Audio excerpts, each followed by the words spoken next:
جب لزبن انتقام کی آگ کا ایندھن بنا تو شاہ پرتگال بھگوڑا تھا۔ یعقوب واپس چلے گئے۔ شاہ پرتگال نے لزبن کی تباہی پر آنسو بہائے، انگریزوں اور فرانسیسیوں سے مدد کی التجا کی، پادریوں کو کریا کریا بھیجا اور چپے چپے میں انتقام کی آگ روشن کر دی۔ اتفاق کی بات کہ فرانس اور انگلستان کے بہت سے جہاز بیت المقدس جا رہے تھے۔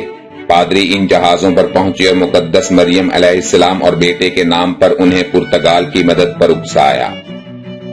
لزبن کی تباہی کے قصے سنائے اور انہیں مسلمانوں کے خلاف لڑنے مرنے پر آمادہ کر لیا۔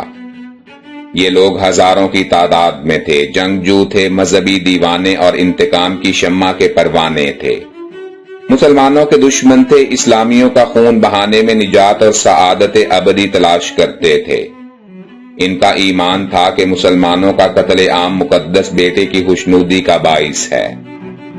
شاہ پرتگال نے دیوانوں کی فوج پائی تو اس کے دل کی مراد بر آئی۔ یعقوب تو مراکش جا ہی چکے تھے، اندلسی حکمرانوں سے اتنا خطرہ نہیں تھا۔ وہ اپنی فوج کے ساتھ پرتگال سے نکلا اور سرحد پار کر کے اسلامی علاقہ پر آن پڑا۔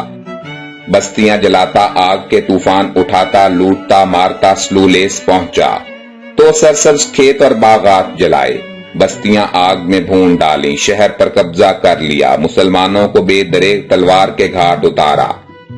ایک مسلمان بھی زندہ نہ چھوڑا، عورتوں کو بھیڑ بکریوں کی طرح ہنکایا، جی بھر کر ان کی بے آبروئی کی، انہیں عیسائی گھرانوں میں لونڈیاں بنایا، بازاروں میں کھینچا، جگہ جگہ پھرایا، منڈیوں میں بکوایا اور لزبن کا جی بھر کر انتقام لیا۔ سلولیس کے مسلمانوں کی تباہی کی خبر مراکش پہنچی تو بادشاہ اسلام یعقوب کا جی بھر آیا، اس کی آنکھوں سے آنسوؤں کی جھڑی لگ گئی، عیسائیوں کے ظلم سن کر آتش انتقام بھڑکی، آنکھیں غیظ و غضب سے سرخ ہو گئیں، وہ بے اختیار پکار اٹھے۔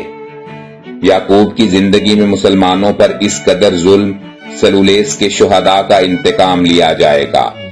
سلولیس کے شہیدوں تمہارا خون نہیں گرا، یہ میرا خون تھا، بے بس اور بے کس عورتوں تمہاری آبرو میری آبرو ہے، میں اپنے فرض سے سبکدوش ہو کر رہوں گا۔ کرتبہ میں محمد گورنر تھے، ایک تیز رفتار قاصد کو حکم دیا، ہوا کے دوش پر کرتبہ پہنچو اور انہیں کہو کہ ابھی اٹھو، گھوڑوں پر سوار ہو جاؤ، سلولیس کے شہداء کا انتقام لو، یہ انتقام ایسا ہو کہ قیامت تک عیسائیوں کو یاد رہے۔ حکم ملتے ہی محمد اپنے محل سے نکلے، فوج کو تیاری کا حکم دیا اور سلولیس کی طرف باغیں اٹھا دیں۔ فوج چلتی گئی، منزل قریب آتی گئی، ظالم عیسائی فوجیں عیش و عشرت کا جشن منا رہی تھی، اپنی فتح پر اترا رہی تھیں، شراب کے جام چڑھائے جا رہے تھے، رقص و سرور کی محفلیں گرم تھیں، مسلمان عورتوں کی آبرو سے کھیلا جا رہا تھا کہ محمد اپنی فوج ظفر موج لیے ہوئے پہنچ گئے۔ خبر ملتے ہی عیسائی دیوانوں کا نشہ حرن ہو گیا، انہوں نے عیش کی محفلوں کو الوداع کہا، ہتھیار بجائے، ڈھول پیٹے، ناقوس پھونکے، جنگ کے نعرے لگائے۔ پادریوں نے اس جوش کو اور تیز کیا۔ پرتگال، فرانس اور انگلستان کے بہادر مقابلے پر آئے، لڑائی کا آغاز ہوا، محمد نے نعرہ تکبیر لگایا، مجاہدین کا خون گرمایا اور حملہ کر دیا۔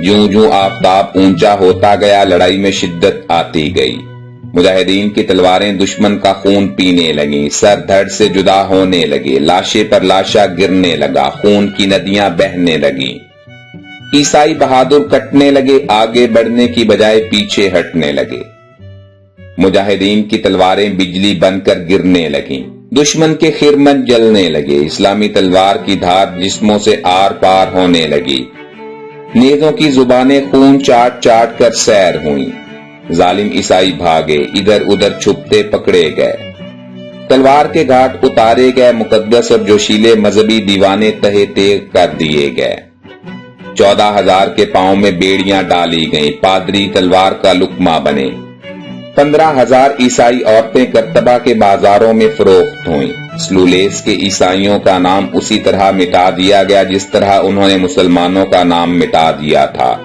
دشمن کو وہ سزا دی گئی جس کی یاد ہولناک سے ہولناک تھی۔